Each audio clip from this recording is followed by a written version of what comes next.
girls in the family ang inyong mga lutuin. Balik na tayo sa ating molo soup. Pwede na nating i-wrap ang ating dumplings. Maglalagay lang tayo ng around 2 teaspoons of our mixture, tapos babasain ng konti ang molo wrapper. Pagkatapos fold, presto! Meron na tayong dumplings na panghalo sa ating molo soup. Ngayon, it's time to make the soup. Ito ang mga kailangan.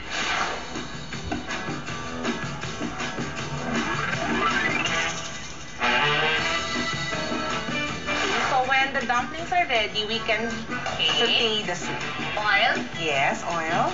You know, pag umuulan-ulan talaga, itong molong to, di ba a lot of times pwede siyang pang merienda? Oo. Yung gano'n with pandesal. Tapos yung pandesal, lagyan mo ng queso puti. Okay, garlic. And then, we will put the shrimp first kasi hindi pa siya cook. Hindi pa siya cook. And then the chicken, when it's already orange. Bilis naman magpipink ito eh. Pwedeng gamitin yung leftover chicken. Ham? Yes. Tapos? And then yung atin ng water. So ito ay 1 liter. Ako ano?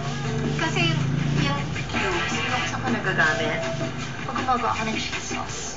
Really? Kasi yung baked spaghetti namin, maarte ako yung cheese. Gumagawa ako ng cheese sauce. Sa sarili mo ba? Nang sa cheese sauce na yun, I used to Yung Maggi beef broth naman yun. No? Kasi Maggi, meron tayong chicken, meron tayong beef, pork, and shrimp. So, in this case, gagamit tayo ng, meron na pala tayo. Ng dalawang Maggi chicken broth.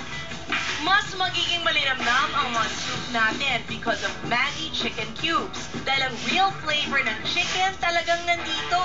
Try it mga misis, hindi kayo magsisisi. Totoo yun. Kasi when I was getting together with my sisters, they were saying, talaga? Maggi costs less than blank? And then I said, oh! And I said, really? And we thought na Maggi, because being the superior product that it is, would have the more expensive price tag. Pero, mas affordable. And especially now that life is tough, you're getting good quality from Maggi at a very affordable price. Like with Maggi magic syrup, the cubes, yung ating Maggi cubes are also made with the choicest ingredients. And then, lalagay na natin yung ating dumplings. how long natin isi-simmer ito? Well, actually, pag nag-float na yung dumplings, kasi ready na naman yung soup mo, cook na naman yung shrimp mo. Itong wrapper na to, mahal ba to? No, very affordable. I'll taste the broth na para sure. Kasi kanya-kanya tayong taste buds. Ako talaga, I like them. Ay, sarap! Diba? Kahit wala na yung na lang. Kasi kakabili ko lang ng pepper milk. Yung gano'n.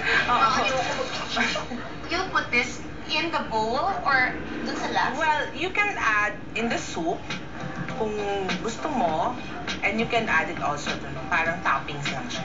Uy, ang sarap ng broth, ha? So, yun ang purpose ng cube. Sa sabaw pala, no? Ay, oo, super talaga siya. Talagang binibigay ng kakaibang element. Saka hindi ka na mahirapan mag-adjust. Chef Tess, ito ba available na itong recipe na to? The recipe is already at the website, nestlerecipes.com. nestlerecipes.com Or they can call Nestle Consumer Services, 898-0061. Actually, all-in-one yon. When you call that number, you can join the Nestle Club, you can ask for the recipes. Nandun na lahat. Alam mo, hindi siya nagbubuhat ako ng sariling bako, pero one of the best. Itong pansit mo lang ginawa natin. Thank you, Chris. Thank you. Sarap nga, no? 898-0061 number to call if you want a very delicious Maggi recipe. Nest.